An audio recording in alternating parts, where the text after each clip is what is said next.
Right here? Yep. You have trouble reading my writing, huh, Sonia? I'll have to try to get a little bit better for you. Okay. Okay, that's true. You could ask. All right. All right. So I hope today's class is kind of fun. We're going to be looking at, now we're beginning chapter 1, so we're in the real book, the real thing. No more prerequisite knowledge. I hope things will slow down a little bit for you. Monday's class was a lot, and it was fast. And that's why you have like 9 days to do that homework assignment before it's due. And again, I urge you to do a little bit at a time and then continue. This is the point where you do not want to, once we start new material, you do not want to be waiting 4 days or a week to be doing your homework. Even though this homework is due next Wednesday, I really urge you to do at least a majority of the homework prior to the next class, because the next class will build on the previous day's class. Okay, that leeway is for you and the stuff that happens in life. Okay, so, but in terms of getting the most out of this class and being able to participate in class, it really would be to your benefit and to our benefit as a collective learning community to get as much of the homework done. And if you're not having homework count, then at least do it on your own and have a working knowledge of the material, or read the textbook or the e-text. Okay, we clear on that? Okay, so I think that I'm hoping that this first problem is a real quick review for us.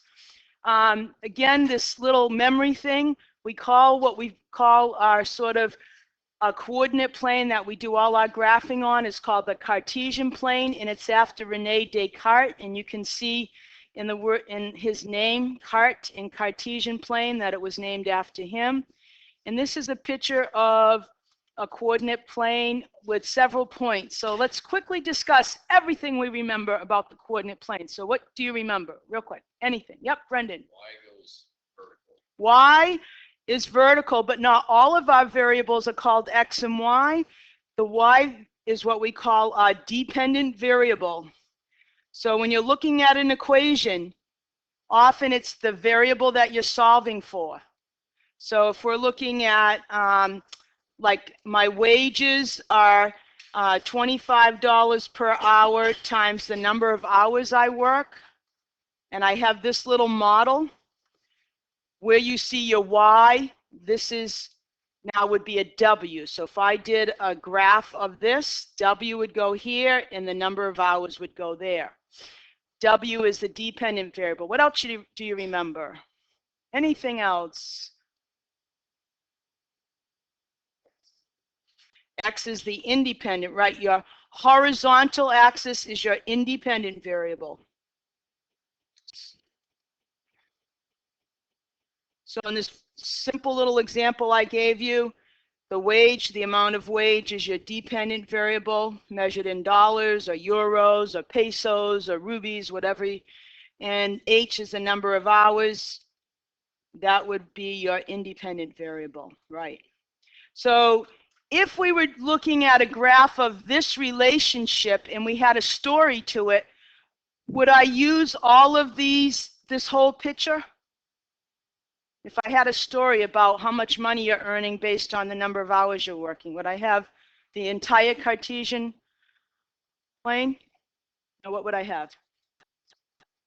Quadrant 1, that's this one where, and what's true about quadrant 1? What's true about all the points within the plane, not on the axes? Yeah, Ian? X is positive and Y is positive. So if you're sitting in here, X, Y, you know your X is positive and your Y is positive. Okay, you know you're to the right of 0 and you're above the x-axis. Now, it's totally arbitrary how you go from here. You could have called this quadrant 2 or this quadrant 2. They went counterclockwise for the different quadrants. Okay, well, not something else. Anything else? What do we call F? Point F. Origin, right. 0, 0 has the name origin. Okay, and the first number tells you how you walk from 0. So from down here at -5, -3, if I'm located right here, the first number says I walk 5 units to the left. And then this number tells me I walked down 3 units. Okay. So you could probably put little signs like this in each of your quadrants to indicate what the signs of each of the points, the coordinates of the points would be in those quadrants. Okay. All right, so that's just a real quick review of Cartesian plane. All right, so let's take a look at graphing calculators.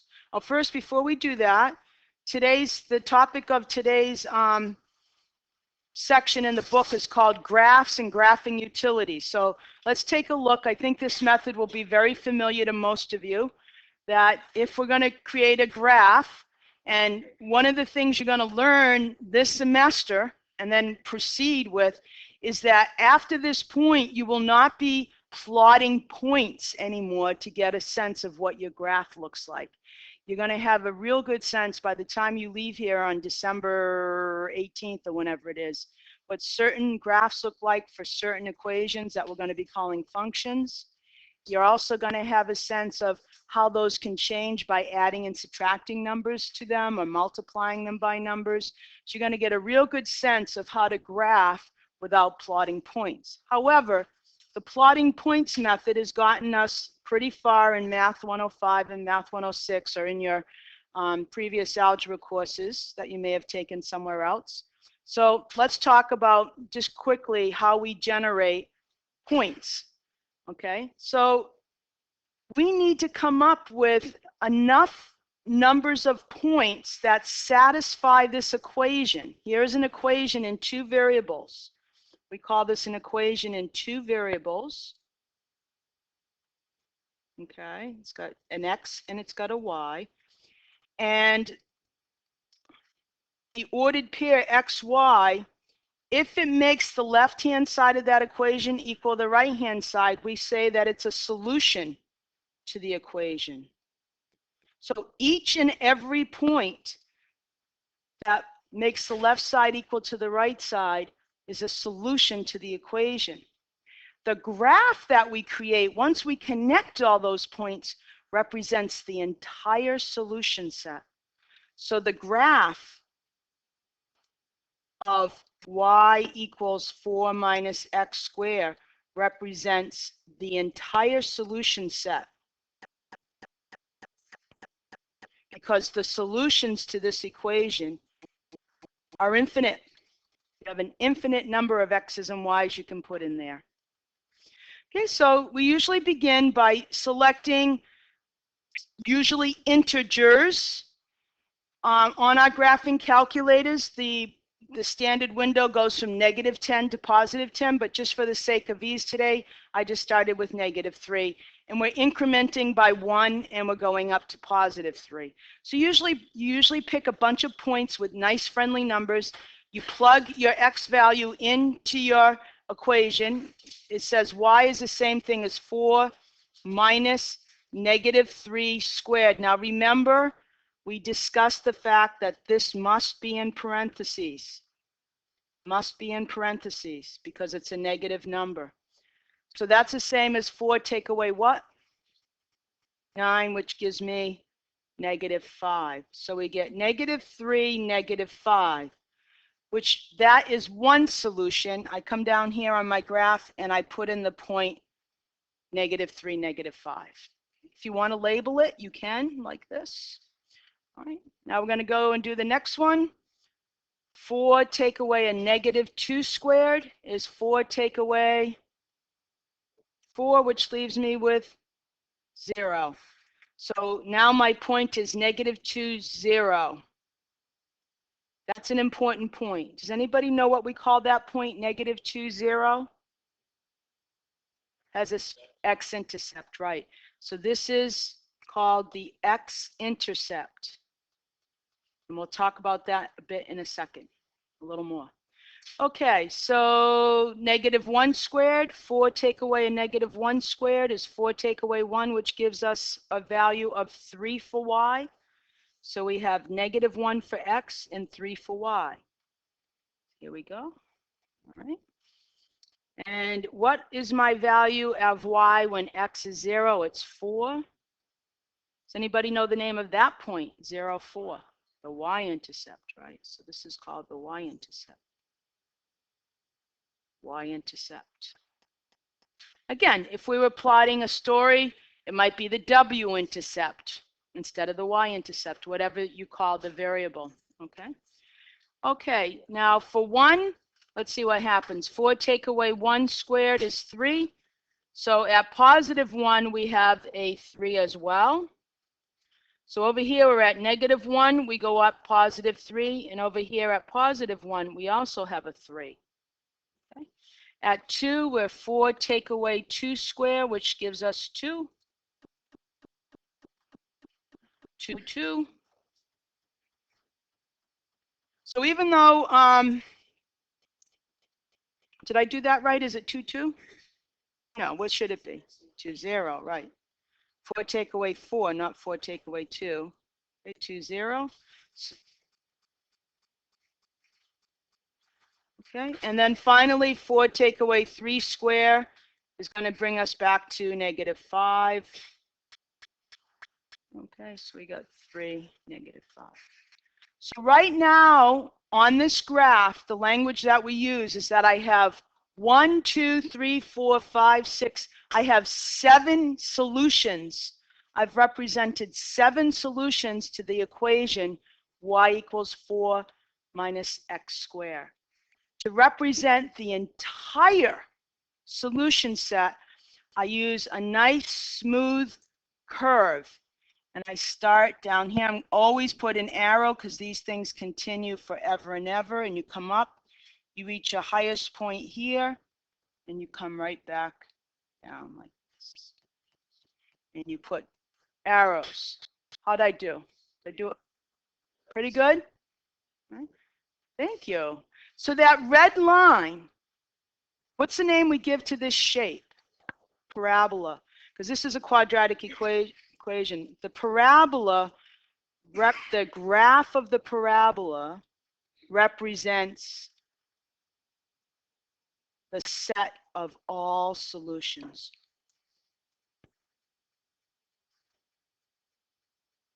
2 y equals 4 minus x squared. I can go in here and pick any point off this line and throw it in the equation, and it will make the left side equal the right side. What else do you notice about that particular parabola? It's going downward, and one of the things we're going to learn in a few classes is I can take this equation and rewrite it. This equation says the same thing as this. And anytime you have a negative coefficient in front of x squared, your parabola is going to be hanging down, very sad and depressed. Okay, what else do you notice about, how about the points on the parabola? You notice anything about them? They're symmetrical. What does that mean? They mirror each other. In other words, if I use my vertical axis here, my y, and I folded this right on that crease, if I went to the right 1 unit or I went to the left 1 unit, those points would be kissing each other, right? So we represent that by saying if you take an x and you get a y, if you take the opposite of x, you get exactly the same y. This is going to have a name. Later on, we're going to give a graph that looks like this a very special name. Okay, but I don't want to overload you today. This is just plotting by points. So is this method fairly familiar to you, plotting with points? Okay. All right. So I'm actually, because I'm eager to get on today, we've not had a whole lot of time to do activities in class. The absolute value is a very straightforward one to plot, and I'm going to leave that for you to do on your own. And so what I'd like to do now is talk about real quickly, I know you all know how to do this, how to find the x and y intercepts of a graph. So let's go back to this picture. It says the x-intercept of a graph is where the graph crosses the x-axis. So let's take a picture of our graph back here. Let's take a picture. Where's my camera? Here's my camera. Let's take a picture of it so we can use it. Okay. All right, and we're gonna cut it And let's just throw it right over here and paste. So there we go. All right. So it says here that the x-intercept of a graph, it could be one place on the graph, it could be two, it could be three, it could be multiple places where the graph crosses the x-axis. So what are the x-intercepts for this particular graph, this particular parabola? What are the x-intercepts? Excuse me? The coordinates, let me be more specific. The coordinates of the x-intercepts? 2, 0, yeah, and negative 2, 0. Thank you. Okay. Now, if I had my equation, y equals 4 minus x squared, what do you notice is true about the coordinates of any x-intercept, not just these particular x-intercepts, but any x-intercept or horizontal intercept in the world? What will always be true about it? Yeah, Orlando? Y is always 0, right. So if you don't have the graph in front of you and you want to algebraically find the x-intercepts, all you have to do, you don't have to memorize this, you just have to picture in your mind, if I'm sitting on the x-axis, what's my y value? Oh yeah, y is always 0. So you set your y value equal to 0 and you solve your equation. So let's solve this algebraically. All right. So you can put the x squared on the right sides, on the left sides, by adding x squared to both sides. Okay, and we're going to talk about these until we're going nuts. When I put this square root symbol over my x squared and over my 4, I know that that square root symbol asks for the positive principal square root. And so I know I only put a 2 here, but what must I put when I have the square root of x squared? Absolute value of x, right.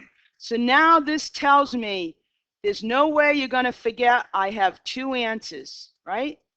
I have 2 answers because there are 2 numbers. I can now set x equal to positive 2, or I can set x equal to negative 2, because both of those numbers have an absolute value of 2. Okay? So that's how you find the x-intercepts algebraically. Any questions on that? You just set your equation, your y value equal to 0. Okay, I'm also assuming that my equation is already solved for y. We say that this equation is solved for y. That's the language we use because y is all by itself. Yeah, Megan? Yes, yes. X equals plus or minus 2 is absolutely fine.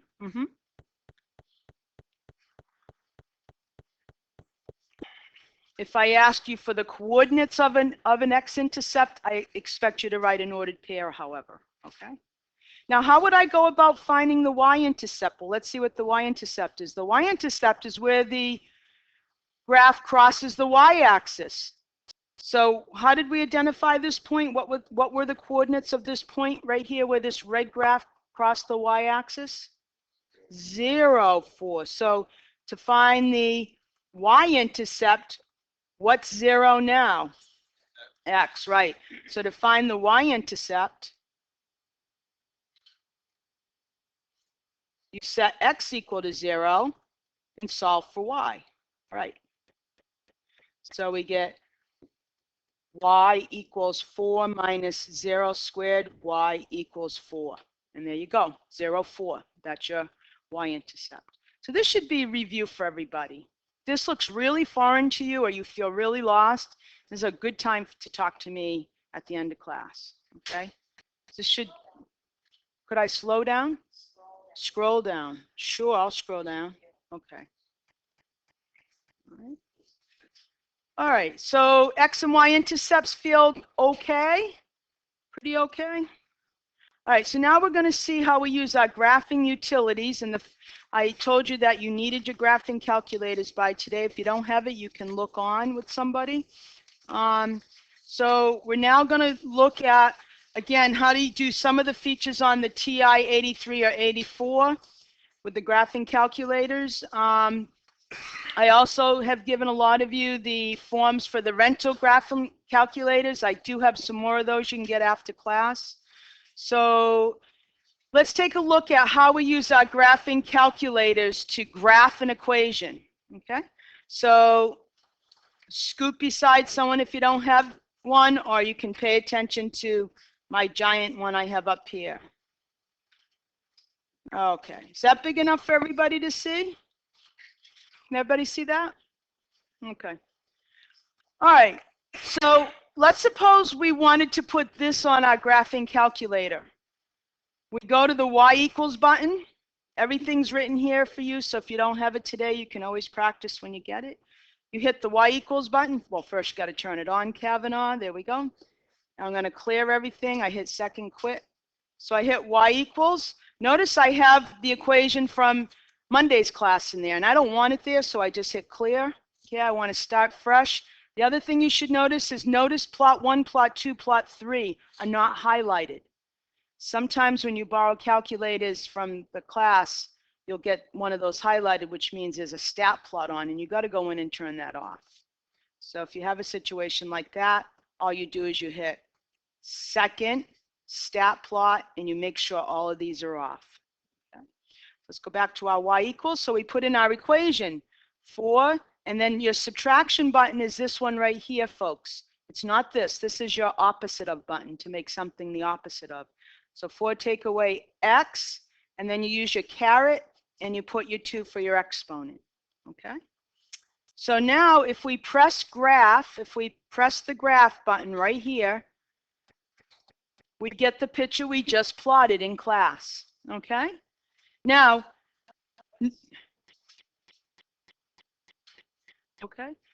notice if I count these little tickers here, -10, -9, this is the standard window. If yours looks different, then you need to go here to where we have window, the window button right here. And see, the standard window has an X minimum value of -10, and it goes -10, -9, -8, all the numbers you like, up to +10.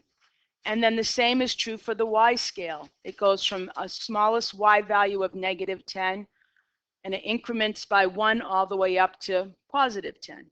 Okay?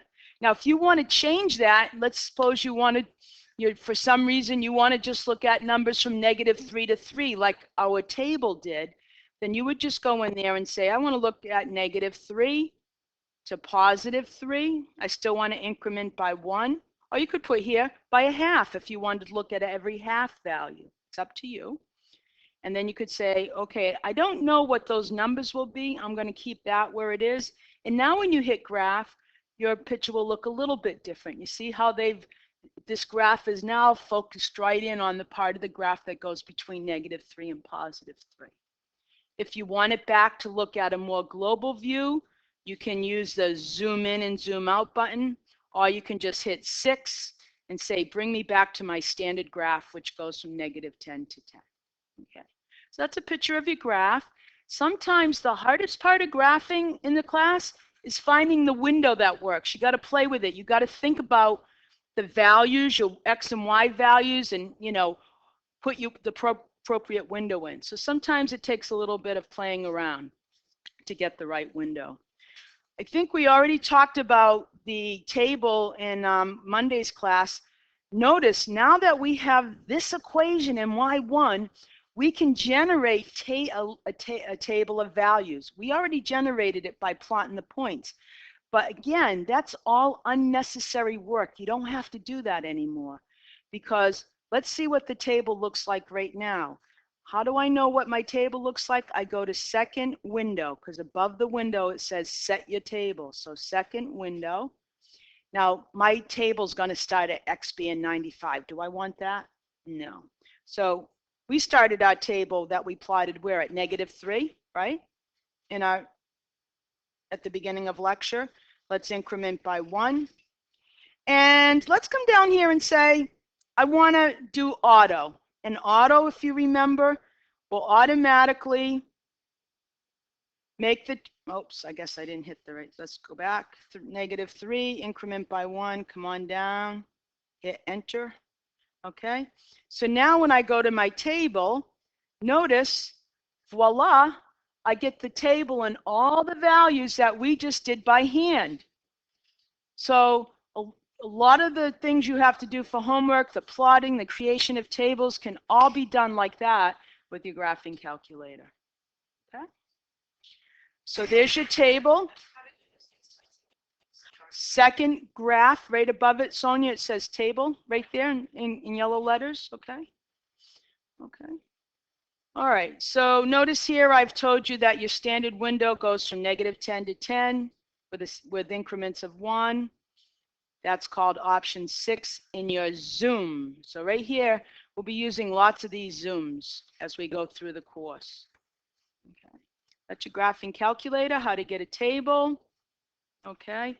Now, again, if you are only interested in a few values in your table and you don't want a whole list of values, remember how we did that on Monday? We went to table set and we went down here where it says independent variable. That's our X value. I don't want to generate a table. I'm just looking for some values of X, plugging in some values of X and getting out the corresponding Y. So that's where you just toggle over right here and you say, I want it to ask me. I want to feel like I'm being asked, right? We've had that feeling before in life, right? We want to be asked.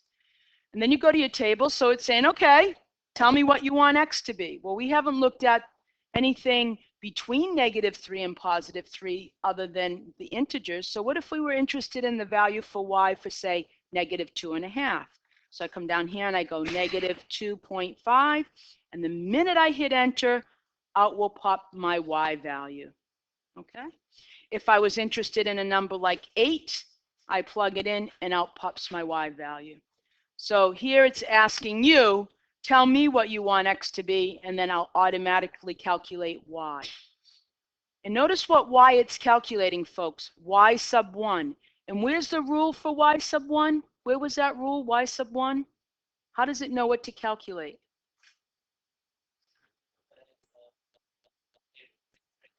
Right, here's Y sub 1. Right now, Y sub 1 only knows to do this. Take an X value, whatever you tell it to be, you square it and you subtract it from 4. That's the process, okay? So you told it what Y1 was. If you want to go down here and create a new Y1 like absolute value of X, which we didn't do, how do you get absolute value on your calculator? There's 2 ways, folks. You could go to this math button right here. You could press that.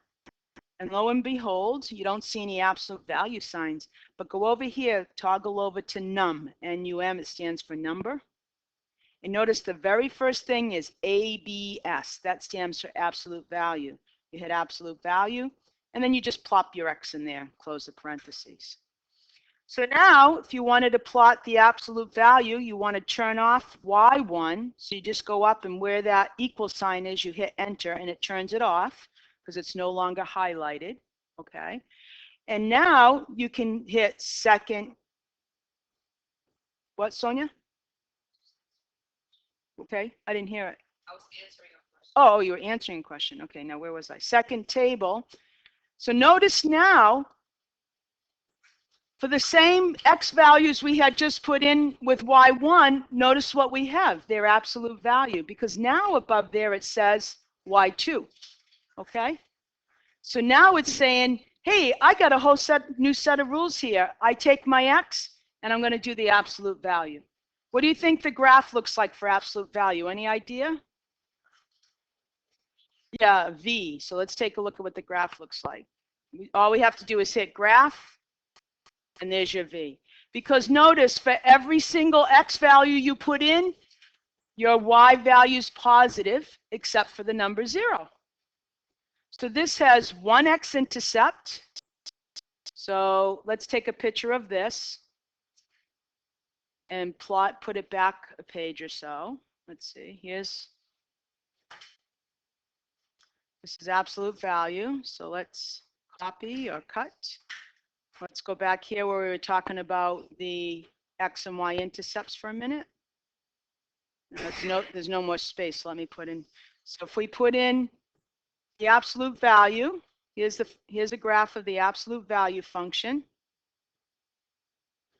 So this represents y equals the absolute value of x. So you can see if I'm at positive 3 and negative 3, I come up the same distance. I come up to the same spot. Positive 3 and negative 3 gives me y value of 3. Any point here will have a corresponding point on the other side. So 0, 0 here acts as both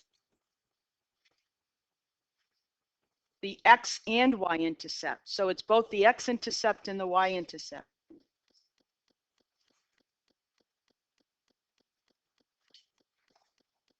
Okay. So with the absolute value function, we call this a V shape, and we say it has this corner here at the origin. It has a sharp corner. And when you get to calculus, that's going to have a specific meaning we won't discuss here, but it has a specific meaning in calculus. Okay. So that's basically using the TI calculator. You can also use your calculator to find the x and y intercepts with the trace buttons. I'm going to leave that for you to review and play with. And now what I'd like you to do is I'd like you to get out your GeoGebra. So if you could open up your Chromebooks, most of you have it up already, or you should have a little bookmark with GeoGebra on it. And I still have to get my GeoGebra. So,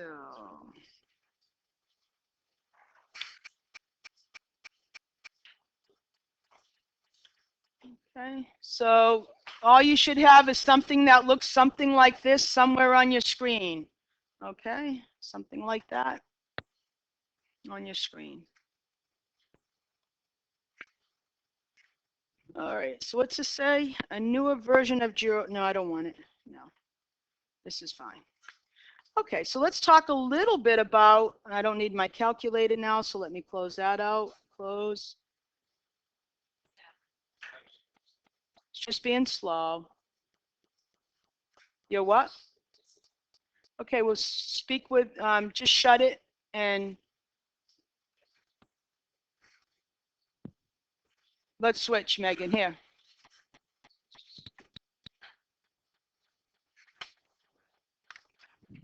Okay, so I just want to introduce you a little bit to what we call each of these particular pieces and just show you how you work your way around in GeoGebra. There's like three right now, what's visible, three major areas. You got this left-hand side right here. This is called your algebra view. So anytime you plot a point or you plot an equation, you do anything, you're going to see it over here in the algebra view. This is your graphics view. This is where all your graphing is done. Right here, this really big space. And then down here on the bottom, you see that input bar way down here. Input, and that's where you input. That's like your y equals button on your calculator. Okay, so the main thing is I just plotted a graph and I can't even see it. That happens sometimes. That's because you don't have the proper scale on your axis. So see this button right here, this move button? This is really a great button to get to know. So you click this button and you see the little hand that appears. That, well, then just look on with Sonia. Okay, just share, Tiffany. Okay, and we'll get you set up. You're going to have time to work. I'm just doing a little, in fact, these weren't even supposed to be up yet. Okay, like when Caitlin does this at 1, her students won't even have this in front of them. I will get you all set up, don't worry. Can we just pay attention and not worry about doing exactly this right now? Okay. It's probably dangerous of me. Okay, so the hand, look what the hand does. It moves around this whole field. And let's suppose your graph doesn't start to like the hundredths, your y value. Then what you want to do is see how when you put your hand right on the vertical axis, it turns to an arrow. You can squish it like this. You can create whatever scale you want, just like that. Okay? And the same thing here. Okay, in fact, you know, it'd be really good if you just shut your Chromebooks for a minute. Okay, just shut them down. Just put them right down. Okay, because you're going to get the chance to do all this, and you're going to be doing 1,000 things. I've sat through computer classes before. I know what happens. Okay, so if you want to change your scales, this hand, when you put it over an axis, you wait till it turns to double head arrow. You can squish it in as much as you want, or you can extend it. You can make it go into like really small decimals. Watch, those are just your integers now.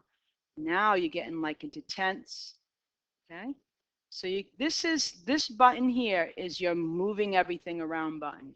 So what did we just graph? We just graphed 4 minus x squared, y equals 4 minus x squared, right? We had on our calculators, we had basically like -3 to 3. So here's -3 to 3 roughly. And so let's see how we do that. We come down to this input bar right here, and you type y equals 4 minus x squared. Y equals 4, take away x caret square. You hit your enter button. Yep. All right. Thank you. And you hit your enter button, and there it is. Now, you want to get a different picture of that. You can move it around. You can take your scales. You can really flatten it out. You can really make it. Now I can't even see the top, but then you can scoot it down. You can do all sorts of things with the graph by moving with this move button. Okay. Now suppose, now I want a new one. Suppose I want to put in a point, and I'm going to do this real quick. Don't save. If I want to put in a point, give me a point, a favorite point, any point. 2, 3. So A is 2, 3. Doesn't know A, so it's not going to give me the letter. So I got to just put in 2, 3, and then see what it does. Oh, it gave me the name A then. So there's 2, 3. It plots it. But I want to see, over here in the algebra view, it shows you the coordinates. I want to see the coordinates right on here. This is the most valuable thing to know about GeoGebra, almost. Right click. Object properties. So right now, it's only showing you on the label the name of the point, but I want the name in its value. So I click that, and I come back, and lo and behold, I get the coordinates. So what I'd like you to do now is I'd like you to take out GeoGebra, and I'd like you to start inputting the data. This is your activity for the rest of the day. This should look familiar to you. This is where we started class 1, right here. And then the second activity is a graphing calculator activity, which you can probably do at home, no problem. But I'd love it if you start working on GeoGebra today. Let me shut off the recording.